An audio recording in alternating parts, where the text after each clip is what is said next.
All right, and now we're going to start. Okay, welcome back, everyone. Hopefully, you had a really good week. Today, we're going to shift away from combinatorics. We're going to look at something fun. We're going to look at complex numbers. Now, let's get into the lesson.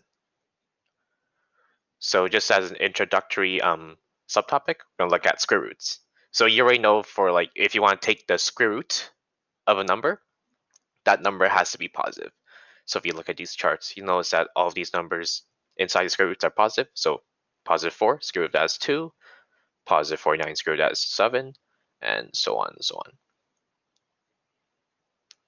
And we also know that we can't really determine the square root of a negative number. It can be determined in the real number system. But how about if we try a different number system actually, instead of the real number system? So we will look at that. Yeah, okay, here's the next slide. Going to look at something called imaginary numbers. Oh, who just joined? Oh, Jeffrey. Oh, Jeffrey, add you to the attendance.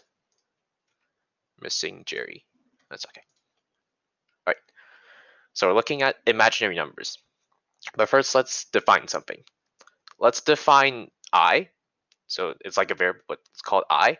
I is defined to be the square root of -1. You know that that's not a real number because like it's not defined in the real number system, but we're going to define it with this variable I, a symbol I. I'll call this symbol. And if I is equal to square root of -1, that means I squared, so I times I would give you -1. So you're just getting rid of the square root.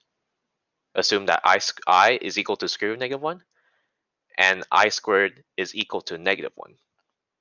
So now we get to the definition of what an imaginary number is. So imaginary numbers are numbers that have a term AI. So just this term where A is a non-zero real number and an I is just square root of -1.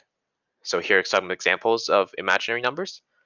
You have 2i, so you have I here, and A would equal 2 in this case. Here you have -7.65i. Your A would equal to -7.65. No, so 2 and -7.65 are both real numbers. Oh yeah, and +1. You can also add like another real number like at the end. So like plus, do this, -7.65i plus 1. That's considered an imaginary number. You can also have I with a different exponent, so to a different degree. So instead of just I, you can have 140i squared, etc. and etc. So here are just some examples of imaginary numbers. Any questions so far?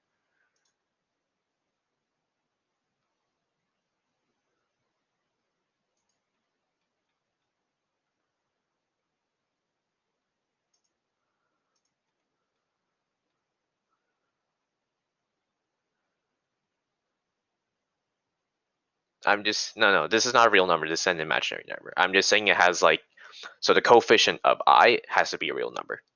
That's what I'm saying. Yeah. Wait. Need to charge my headphones actually, running out of battery. So give me a sec. Sorry guys.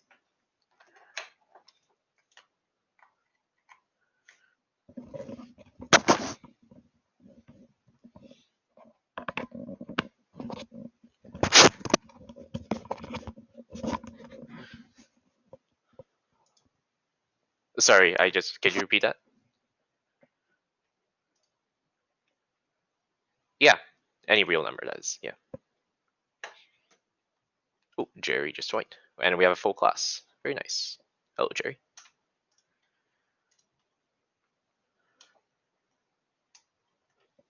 All right, any other questions?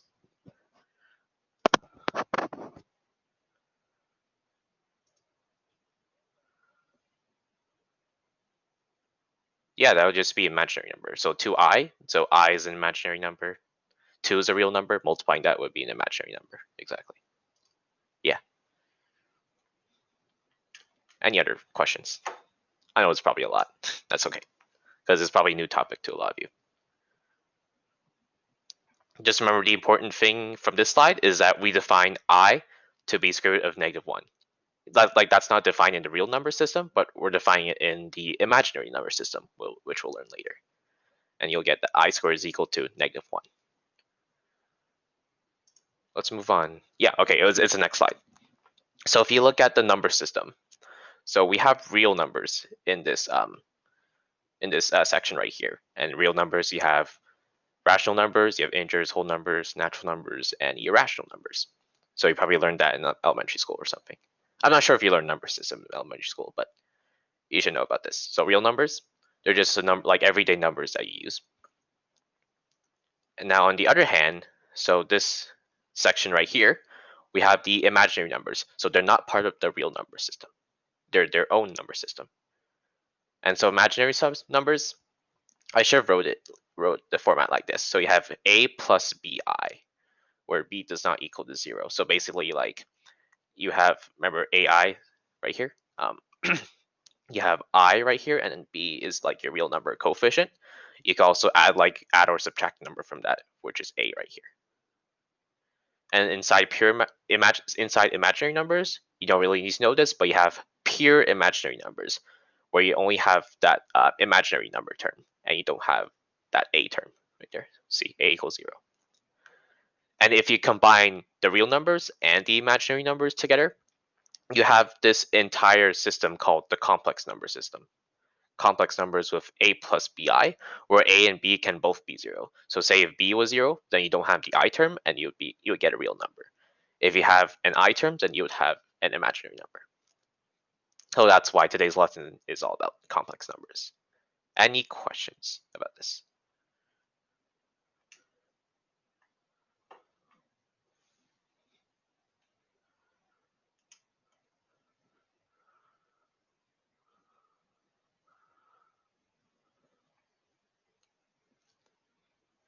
I times I. Not too sure about that, honestly, because, well, in the previous slide, we could say I squared is equal to -1. So you could say that it would be a real number. But like it also has the I term, so it could be imaginary number. I'm not exactly sure, but like it's obviously a complex number. So that's my answer on that. I'm not too sure, but you can search up. Yeah. Any other questions? I guess I squared could be both.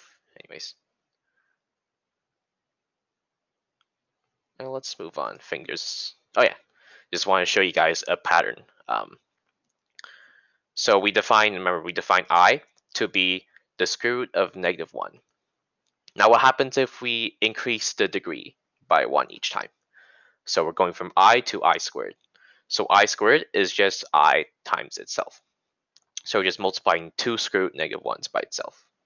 We already defined that in 2 slides ago. So when you multiply these 2 square roots together, you just basically get rid of the square root, and you're just left with what's inside the square root. So I squared would equal -1. Right? Now if you go to I cubed, you're just multiplying I squared by I, or you're multiplying, -1 times I, right? And then that will give you -I, or you can express I with negative square root of -1. But we'll just stick with I for now. So I cubed is equal to -I, right? Now if you go to I to the exponent 4, you get, so we're going to express it as I cubed times I. So I cubed is -I is just I, so -I times I gives you -I squared. And since we define I squared to be -1, we would get 2 negatives that will cancel out, and so what you're left with is just 1. And now if you look at I to the exponent 5, you just have I to the exponent 4 times I. So we get 1, which is I to the 4, times I, which is just that. And you're left with I. And just notice the pattern here. So like first you have I, then you have -1, then you have -I, and then you're back to 1. And then at I to the 5, you're back to I right here. And this pattern will like constantly repeat for like every 4 degrees and stuff. Any questions about this?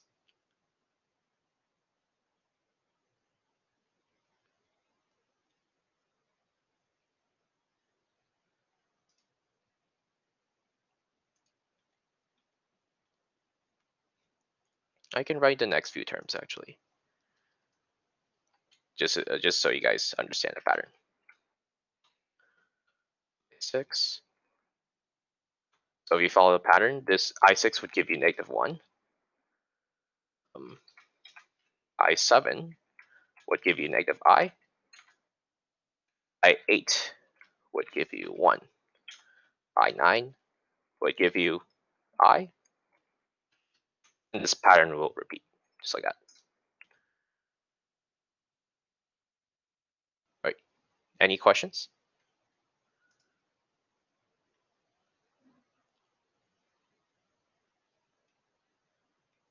Yeah. I don't think this is like really useful for a lesson, but like I guess just memorize that I is -1 and I squared is I is square root -1, I squared is equal to -1. So these two are the most important to know.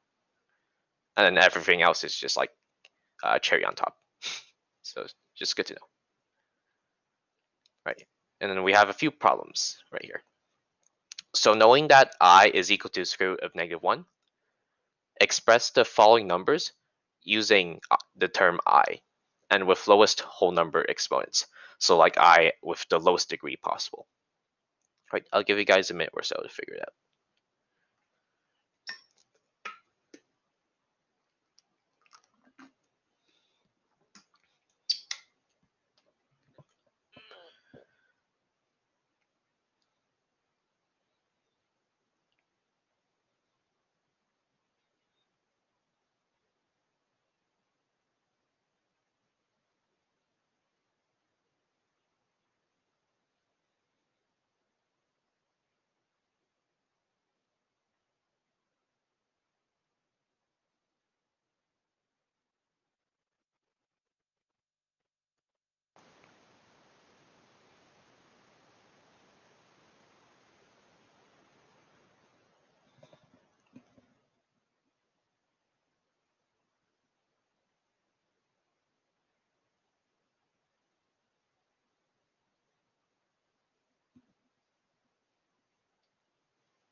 Actually, if you guys are stuck, let me write useful rule for you guys to know. So you have A times B inside the square root. So A and B, sorry, the product AB is inside the square root. And you can separate this. The square root A times square root of B. Guys.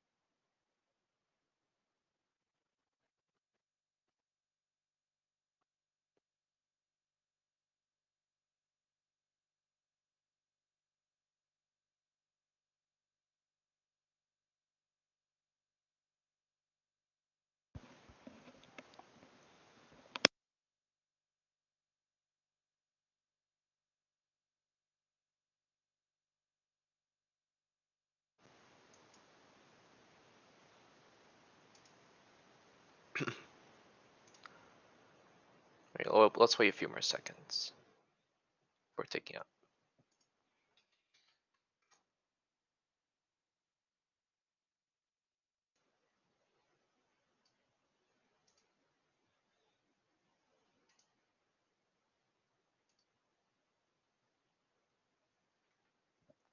Right.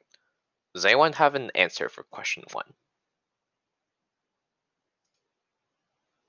Yep, Patrick, you got it right. I'll show you guys how you can solve these kinds of problems. So we're gonna have to use so I showed you the property where you have square root of like a product. You can separate the product into its terms, and then you just take square root of those individual terms. Right. So square root of A times B is equal to square root of A times the square root of B. So we're going to use that with square root of -25. Right. It's not supposed to be a dot. There you go.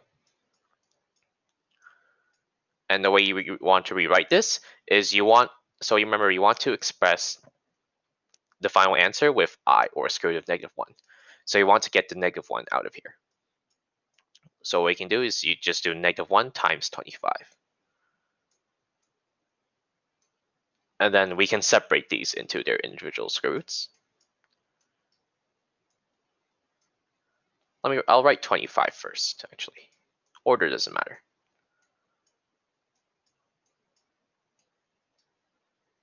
And so if you separate this, you get square root of 25 times the square root of -1.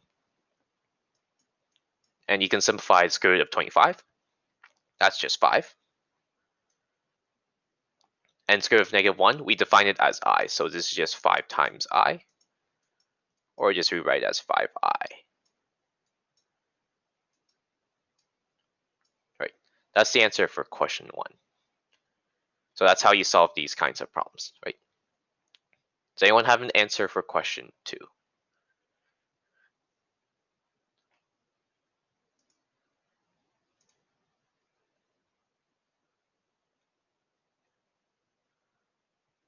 Yeah, it's just square root of 10 times I.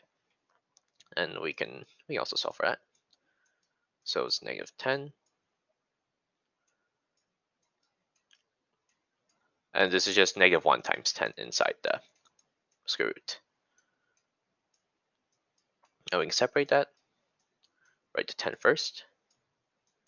You can't really simplify that, so we'll just keep it as square root of -10. You don't want to like write in a decimal or anything. Usually in contests, they would just want you to keep like any unsimplified square roots just like that.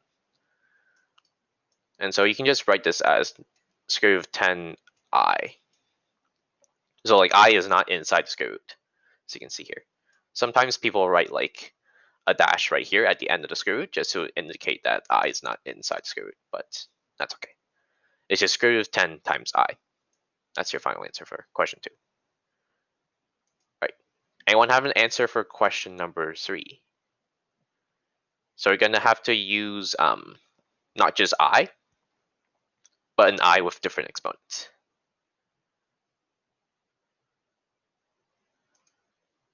I think this is a little bit tricky, so I'll show you guys. So remember the pattern where we like the pattern from the previous slide? We had I equals square root of -1. Now we have I squared is equal to -1. So when you look at that, that is a real number right there. So we can use I squared in our answer actually. So if you want to express, I think it was a 1. Yeah, it was a 1. If you want to express a real number as I, you have to do it with I squared because I squared gives you a real number. You can't just do it with a singular I. Otherwise, I'll just give you an imaginary number and you cannot get a real number from that. So what you can do here, actually, so I squared is -1, right? And we want to multiply a number with -1 to get 1. And the way to do that is just you multiply -1 by -1, where the negatives cancel out. And what you can do is, well, you can express you can choose one of these -1s, but you can express a -1 with I squared. Right, just substitute it like that.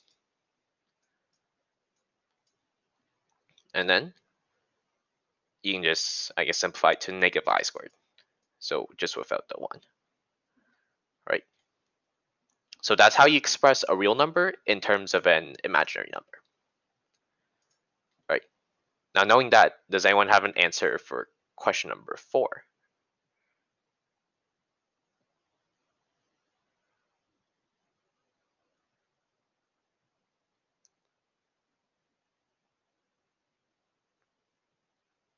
So -9, how do you express that as I squared?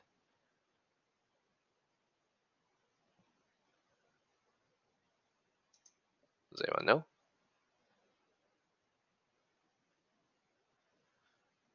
Oh, it looks like we have it.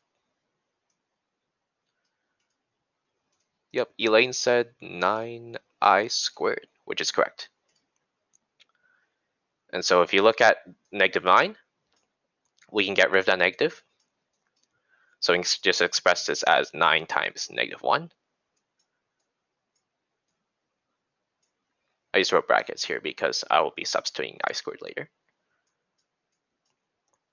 So we can get rid of a -1, and with a -1, we can substitute in I squared. Just like that. And you just get rid of the brackets as well. And that's your final answer for question 4. Any questions?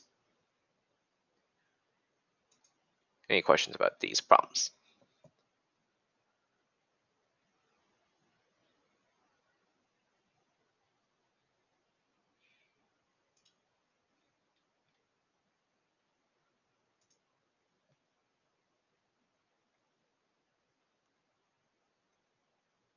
No questions? Let's move on. So we took a look at the complex number system. Now let's look more in depth for like what the definition actually is. So remember the complex number set is just a set of all numbers that can be expressed with the form a plus bi, and a and b can be any real number. So they could be 0, they could be some decimal numbers. But yeah, so complex numbers, they include real numbers. So remember the chart from before, they have real numbers and the imaginary numbers as well. And usually these number systems, so like real numbers, rational numbers, integers, they usually have some letter symbol. They usually have a symbol to indicate that number system. And for complex numbers, it's just a C, just like that. And here are some examples of complex numbers. So you have 3 plus 2i. That would go into imaginary numbers, but it's still a complex number. You also have 5 plus square root of -15.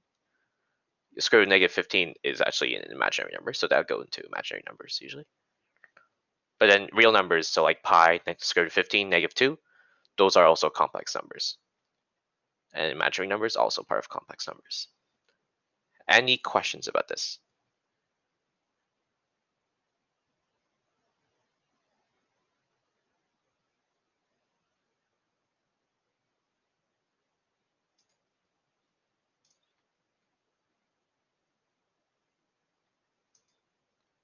All right, let's move on. All right, so let's, sorry. So let's look at how to do arithmetic, so addition, subtraction, multiplication, division, with complex numbers, or more specifically, imaginary numbers. So to do arithmetic with complex numbers, the most important thing, so most important takeaway to do this, is to treat I, so you had an I term, treat it as a variable. So say treat it as X or Y, and then just add or subtract like terms and stuff like that. So yeah, for addition and subtraction, you just look at the like terms and just combine them together. So here's an example. We have 1 plus 3i. So I just put brackets around these like numbers just to separate them. So this is one complex number. This is also a complex number, but it doesn't really matter. So say we have 1 plus 3i plus 9 minus 7i. We can combine the real numbers together. So 1 and 9 are the real numbers. We can add them together. Here we have 3i and -7i. So these are the imaginary numbers, or pure imaginary numbers. So you can combine those together and add or subtract them. And what you're left with, so we have 1 plus 9, you get 10. 1 plus 9 is 10. For 3i minus 7i, so pretend I is like a variable, you would get the coefficient would be -4, so 3 minus 7 would give you -4. And because there's a term I, we have to add that to as well. So you get 10 minus 4i. So that's the answer for this. And for multiplication and division arithmetic, you can just use a distributive property. So here's an example. We have 2 plus 3i, so that's one complex number, multiplied by 2 minus 3i. So it's basically like expanding like a factored form of a quadratic or any polynomial. So that's what you're doing for complex numbers. So if we apply that concept to this, we'll get this. So first we have 2 times 2. That will give you 4. Next we do 2 times negative 3. Doesn't matter what order you could do. You can first do 2 times 2 and then 3i times 2. But we're going to do multiply these terms with these terms. So 2 times negative 3i would give you minus 6i. Next we go to the 3i in the first term. Now you have 3i times 2 to get you 6 plus 6i. And then we have plus 3i minus 3i. Multiply those together, you get negative 9i squared. So 4 minus 6i plus 6i minus 9i squared. And you can simplify this further. So you have negative 6i plus 6i. Those will cancel out because they're like terms. And so that would give you 4. You're left with 4 minus 9i squared. And usually when we simplify these kinds of problems, we want to have as many real numbers as possible. So say we have like an I squared or an I cubed, we want to convert those to like i's with smaller degrees, or we could convert it to real numbers. So remember that I squared is negative 1. So we can substitute negative 1 for I squared. So here we have 4 minus 9 times negative 1. And if you simplify it, you get 4 plus 9, which you're left with 13. So that's your final answer for this multiplication. Any questions?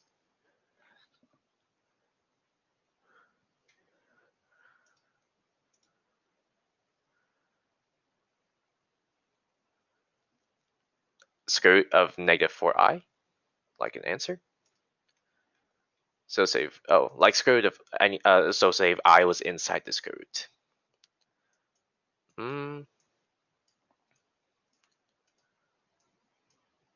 So I guess, here, let's try it out together. So I guess we could separate the negative 4 and the I.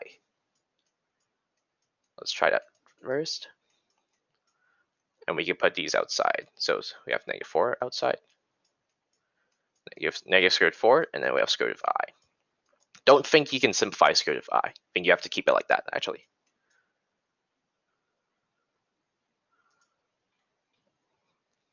Yeah, I can share on Classroom right now, but in the Google Meet, if you go to like so you have a like a bar like at the bottom of Google Meet, right? If you go to the left side of that bar and you click on it, and then you go to attachments, you'll be able to see the slideshow and the homework stuff. Yeah. This says 0 for you? Oh, it's for all of you guys? Okay. I guess it only shows up on my side then. Okay, apologies for that. I'll share it on the slide Classroom right now. Very quickly.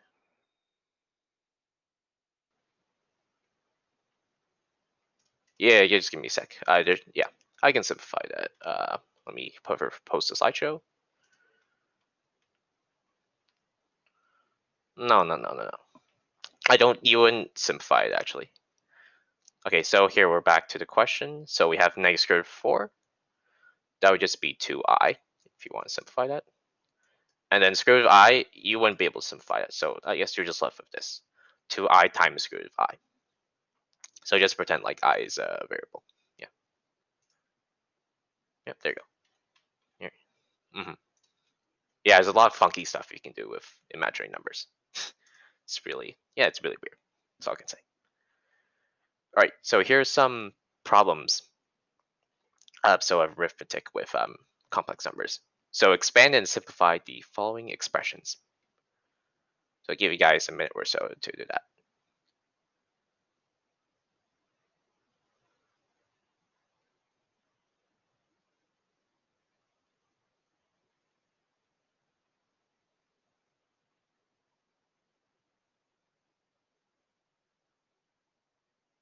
And I guess here's a hint. If you see any terms with I as like an exponent of 2 or above, try to first convert that into something simpler. That's it.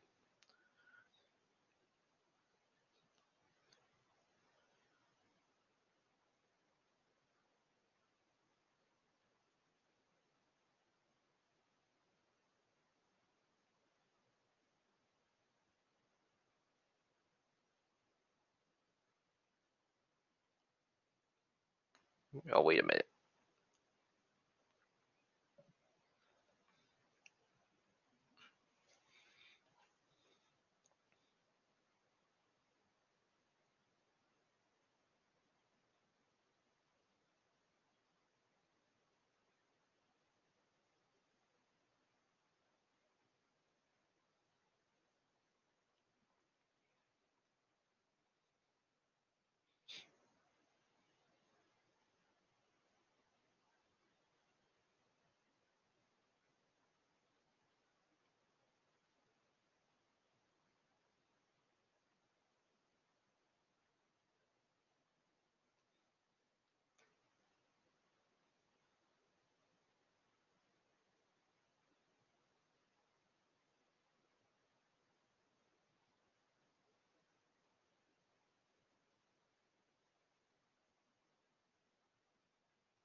Right. I think we'll just take this up together. Let's get a new drawing. Okay, so first question was this. 10 minus 5i.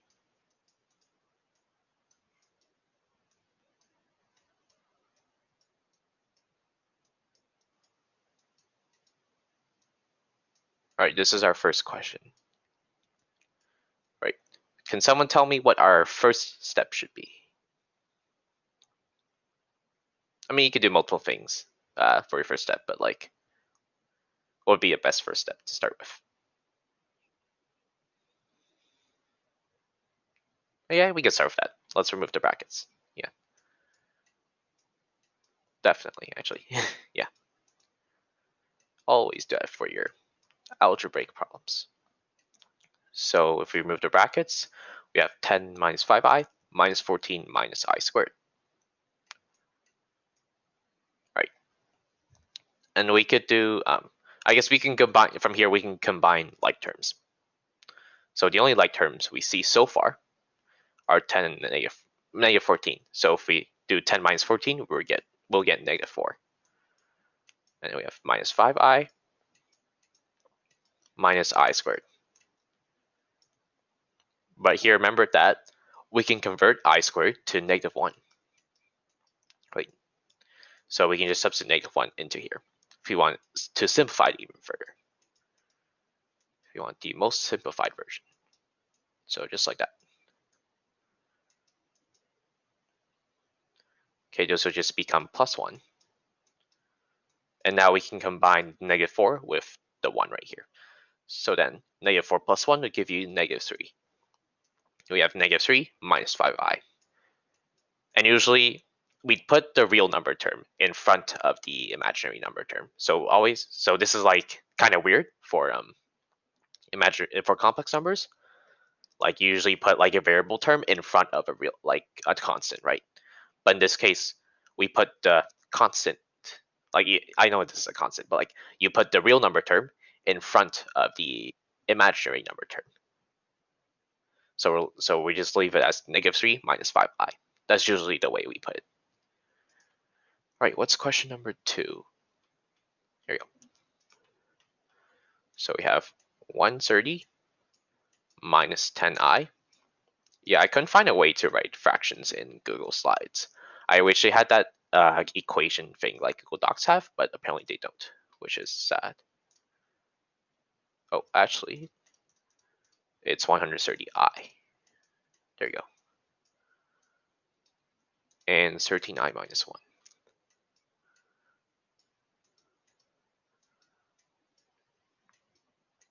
You could probably just figure out the answer in one step, but like, can someone tell me what we should do here?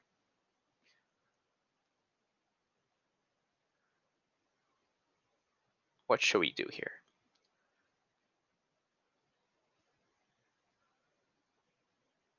Anyone know?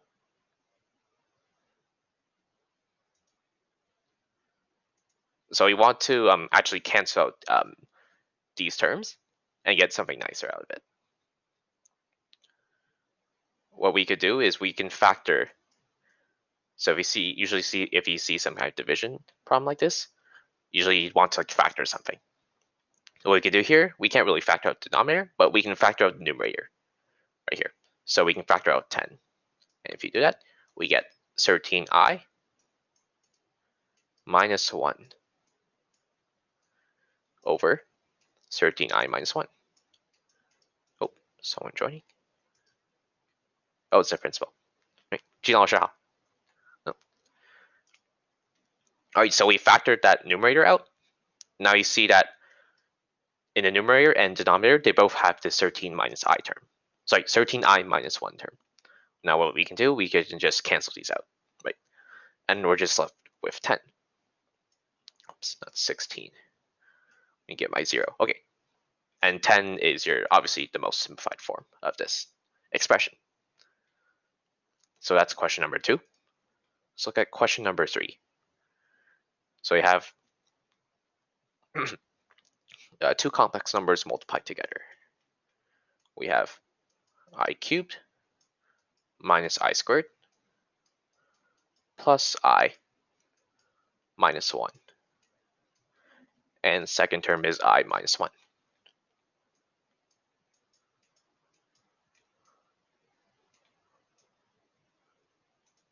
All right.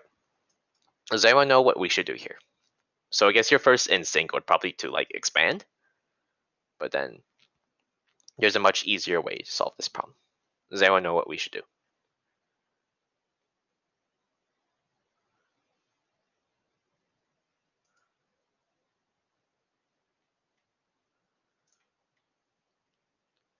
So remember the pattern that we found? We had I squared, I cubed. We figured out that these were equal to some other numbers, right? I squared is -1. I cubed was, so tell me what I cubed is equal to in terms of I. -I, there you go. So instead of just expanding these, we could substitute these values into I cubed and then this one into I squared. Make our life much easier. And you'll see why. So I cubed is -I minus I squared, so minus -1 plus I minus 1. Right, I guess we'll just make this as +1 then. And then in the right side we have, so in the center bracket we still have I minus 1. Can't really simplify that. Right? Can someone tell me what this will equal to? So this part, what will this equal to at the end? So remember, you can just add like terms. So what will this part equal to? So just the left bracket, the entire thing. Does anyone know? Or could you say that again? 0. Yeah. So what we could do here, so we have -I and +I. Those cancel out to be 0. We also have +1 and then -1. Those also cancel out to be 0. And then you're left with 2 zeros, but that would just be 1 0. So you have 0 times I minus 1. And 0 times anything, even a complex number, is just equal to 0. So then the final answer here would just be 0. Right? So that's the answer for question number 3. Any questions about these problems?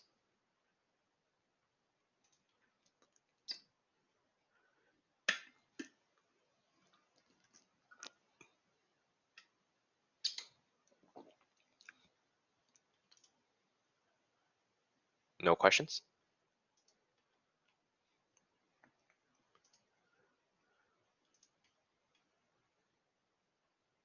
Right.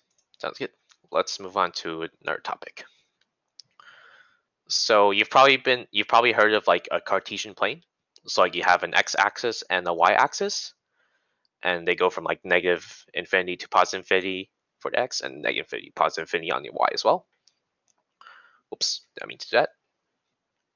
Then we can also have a complex number plane. And so what this is that it allows us to graph complex numbers on their own Cartesian plane, like so. So basically, the difference between this and just normal Cartesian plane is that your x-axis is called your real number axis. So you just have real numbers on your x-axis. So all the way from -infinity and then +infinity. your real numbers. Now for the y-axis, so this is much different. This is called your imaginary axis now. So we have imaginary numbers on the y-axis now. So or you call it the vertical axis. And then each of these numbers just represents the coefficient of the I term. So for 1, that would just be I, 2 would just be 2I, 3 would be 3I. Also on the negative side, we have -4, that would give you -4I, and so on. And we can look at some example points.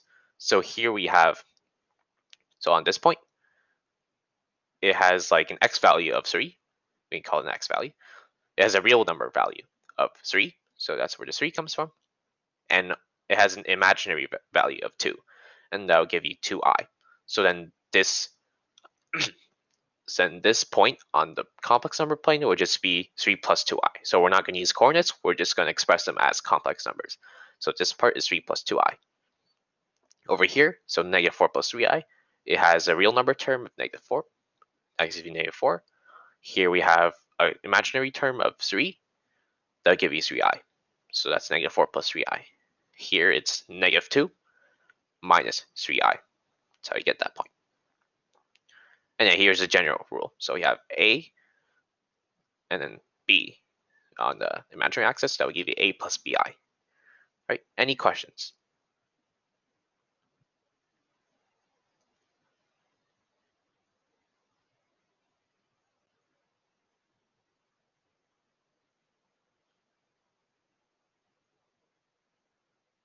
No questions?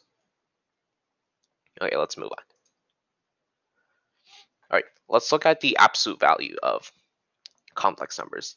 So if you've never heard the term absolute value before, it just basically has a symbol. This is this like this the syntax for absolute value. So you just have two vertical dashes around a number. So say x was a number that we want to find the absolute value of. So you just express it as two dashes around the x. And so what absolute value is just that the number will always be a positive value. So that's what absolute value is. So for example, you have speed that has speed in absolute value because you can't have a negative speed. That doesn't make sense. You can't have a negative height as well. That also does not make sense. Or negative distance, like a negative measurement of anything. So these are called absolute values, speed and height. All right, so the absolute value now of a complex number is basically its distance from the origin on a complex number plane. And here are some examples.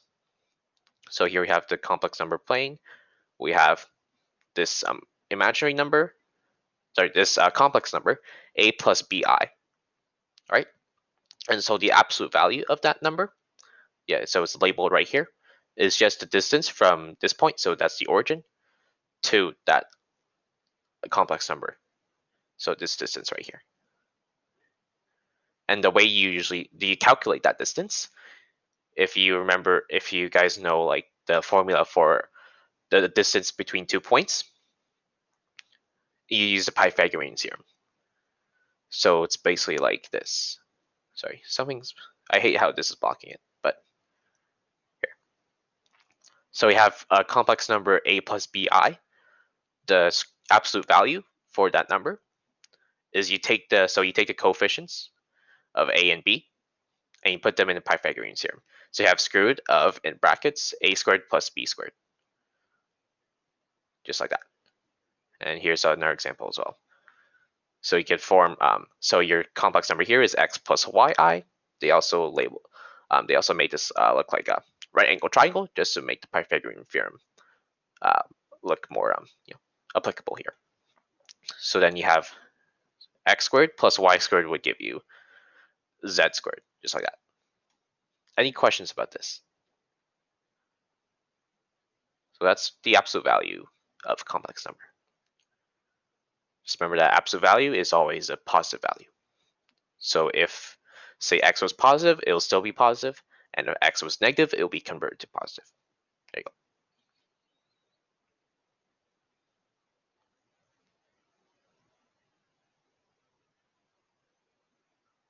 Any questions? No questions? Let's move on to some problems. So here, find the absolute value of the following expressions. Remember to use that like square root of a squared plus b squared formula for each of these. Give you guys give you guys a minute.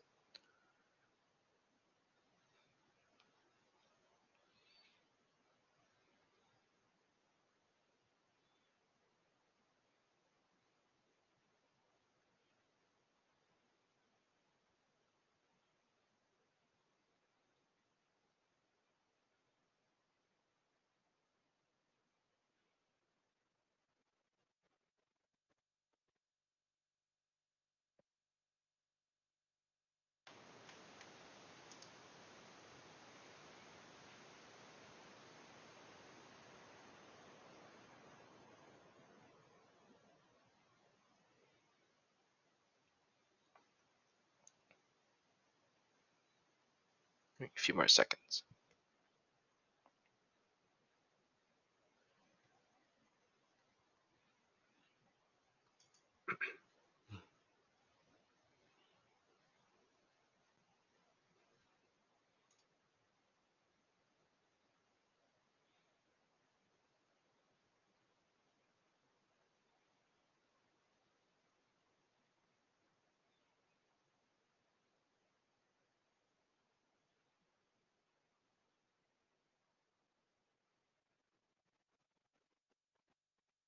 All right. Does anyone have an answer for question 1 right now?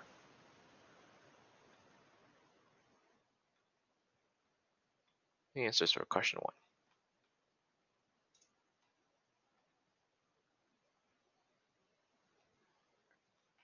1. I'll just take this up then. So question 1 was 6 minus 8i.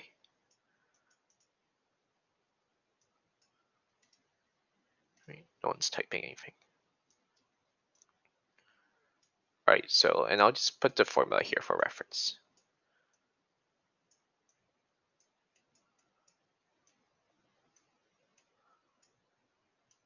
And complex number would look like a plus bi. Here we can just directly plug in these coefficients right here. So a would be 6, your b would be -8.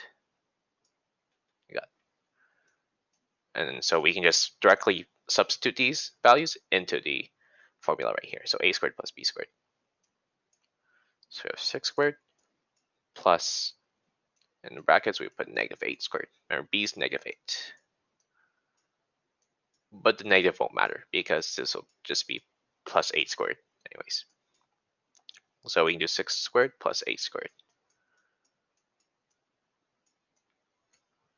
If you want to simplify that, you get 36. Whoops. 36 plus 64. That'll give you a square root of 100. And then you can simplify that to get 10. So that means that 10 would be the distance. 10 would be your distance between the origin and this complex number right here. And I guess I could draw a graph of what that would look like. So this was the origin. If you want to graph 6 minus 8i, so remember 6 would be your x value, -8 would be your y value. So it would be around here, just for scale. And this distance would be 10. So it would look like. Right. Question number 2, 10 plus 5i.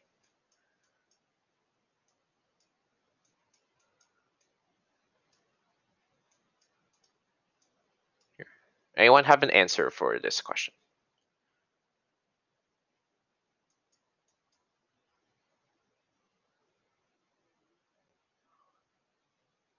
Yeah, square root of 125. And we'll just write the steps. So we have 10 squared plus 5 squared. So that gives you 100 plus 25, which would lead you to 125. And if you guys know how to simplify any square root numbers, you would get 5 times the square root of 5. No need to know that for now. Which is good to know. All right. And the third question is just 6i. All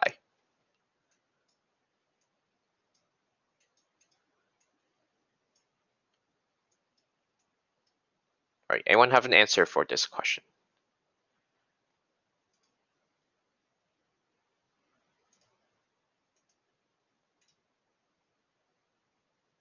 So this is just 6i, or if you want to rewrite it as a complex number with a and b, 0 plus 6i.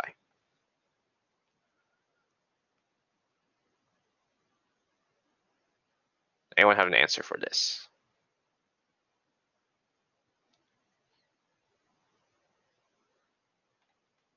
Yeah, it's just 6. If you want to use a formula, so we can express 6i as 0 plus 6i, where a is 0, b is 6. So 0 squared plus 6 squared. 0 is squared is 0, 6 squared is 36, 0 plus 36 gives you 36. And squares 36 just gives you 6.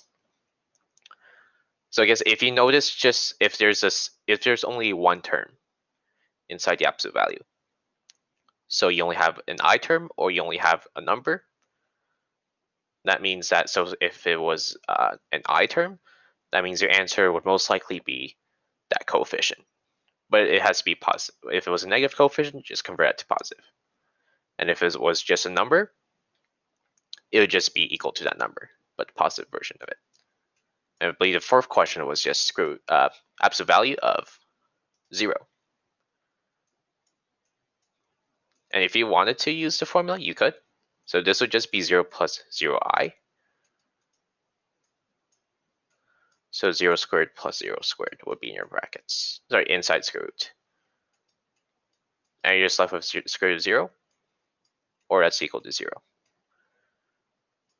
So yeah, the absolute value of 0 is just equal to 0 itself. Any questions? Any questions about this?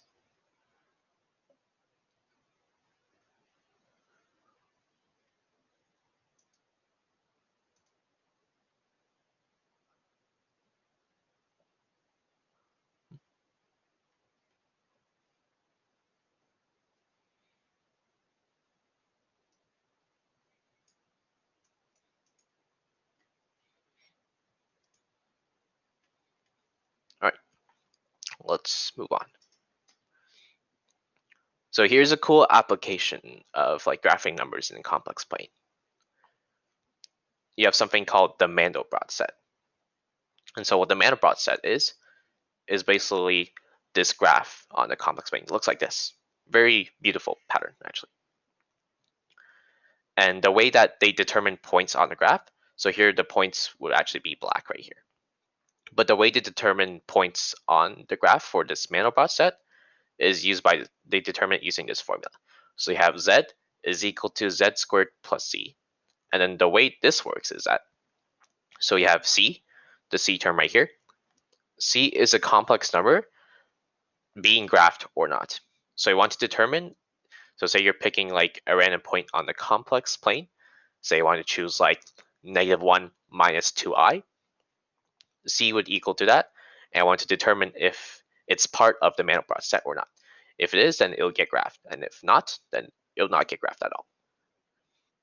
So that's C. Now the Z term. So you have Z here and also Z over here. So it's a bit confusing, but basically what happens is that Z starts at 0, and then it recursively iterates over itself.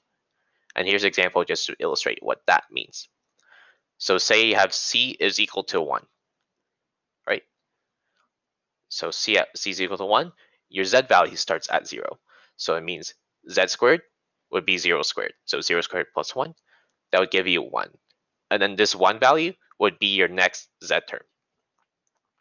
So then when you substitute it into the formula again, you have 1 squared instead of 0 squared. So 1 squared plus 1 gives you 2.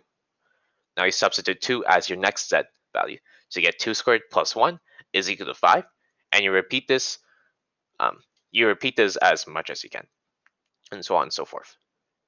And basically how they determine that a complex number is in the set is that if the value of z, so just the final value, this just the z value, if the value of z diverges, so it gets close to infinity, goes to infinity, then the point is not in the set. And if not, then the point will be on the set. And so you're just left with this very beautiful pattern. And if you look at this animation right here, you notice that let's wait for it to begin. No, that doesn't reset it. But basically, inside the Mandelbrot set, um, there are other Mandelbrot sets inside this large set. So you see here, there's a Mandelbrot set, and if we continue, not sure if it's clear for you guys, but yeah, there should be more Mandelbrot sets inside. So there's one Mandelbrot set, oh, yeah, and yeah, there are a few more. So if you see any like black dots or anything, those are also mini Mandelbrot sets. And then these things are called fractals. So you have a pattern inside the pattern. There you go. This Mandelbrot set, and then you have more in the right there and right there. There you go. Any questions about this? It's just cool to know. It's not necessary to like, for the homework or anything. It's just a cool application of what you could do with complex numbers.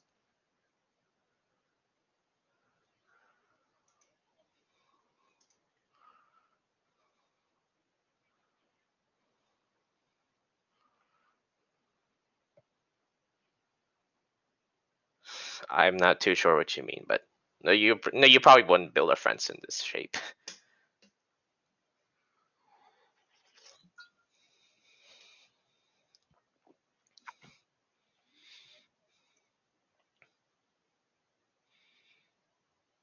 Mm, hmm. I guess so. Yeah, I'd probably say yes. I don't see what the point is, but yeah, I guess so. Very beautiful pattern though. You don't have to know this for the homework, of course. It's just a cool application. And we're running a bit out of time, so I think we're just going to do one problem. I have 3 problems picked, but I'm going to choose one of them. Here, let's just try this one. This is the first one.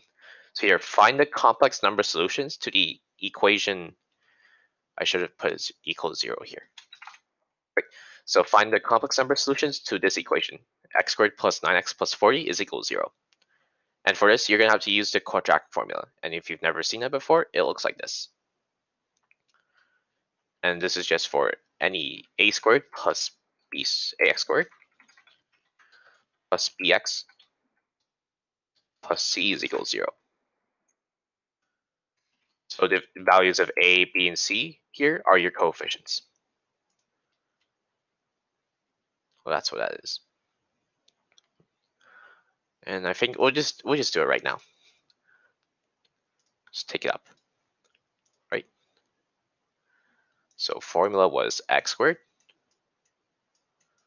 plus 9x plus 40 equal to 0. So a would be 1. So a is your coefficient of x squared. 9 is your coefficient of the x. So whoops. So that's b. B is 9. C is just a constant term, which is just 40. Positive 40. I'll also rewrite the quadratic equation right here. So we have a negative b plus minus. So what this means that it could be a plus or a minus. So that means that there are 2 solutions to this equation. So you have the plus version or the minus version. That's what this symbol means if you've never seen it before. And then, whoops, inside the square root, you have b squared minus 4ac. All that over 2a. And then you can just directly substitute these values into the formula. So here you have negative b, b is 9, so yeah, negative 9, plus minus the square root of, you substitute 9 into here again, so you have 9 squared minus 4 times a times c. A is 1, c is 40.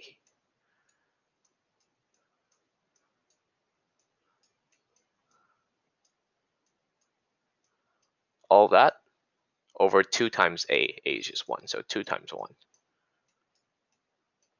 And then you can simplify this. So here you go.